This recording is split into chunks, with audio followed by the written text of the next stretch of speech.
ಉಡುಪಿ ಕುತ್ಯಾರು ಗ್ರಾಮದ ಸ್ಥಳೀಯರೊಬ್ಬರಿಗೆ ಸೇರಿದ ತೋಟದಲ್ಲಿ ಕಳೆದ 6 ವರ್ಷಗಳಿಂದ ತೋಟ ನೋಡಿಕೊಳ್ಳುವ ಕೆಲಸ ಮಾಡಿಕೊಂಡಿದ್ದ ವ್ಯಕ್ತಿಯೋರ್ವರಿಗೆ ನಾಗರ ಹಾವು ಕಡಿದು ಸಾವನ್ನಪ್ಪಿದ ಘಟನೆ ನಡೆದಿದೆ. ಮೃತ ವ್ಯಕ್ತಿಯನ್ನ 54 ವರ್ಷದ ಸುರೇಂದ್ರ ಕಿಟ್ಟು ಪೂಜಾರಿ ಎಂದು ಗುರುತಿಸಲಾಗಿದೆ.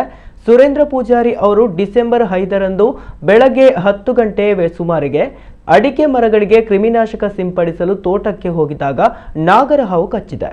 ತಕ್ಷಣವೇ ಅವರನ್ನ ಕಿನ್ನಿಗೋಳಿಯ ಆಸ್ಪತ್ರೆಗೆ ಸಾಗಿಸಲಾಯಿತಾದರೂ ಆಸ್ಪತ್ರೆಗೆ ತಲುಪುವ ಮಾರ್ಗ ಮಧ್ಯೆಯೇ ಸುರೇಂದ್ರ ಪೂಜಾರಿ ಮೃತಪಟ್ಟಿರುವುದಾಗಿ ವೈದ್ಯರು ದೃಢಪಡಿಸಿದ್ದಾರೆ.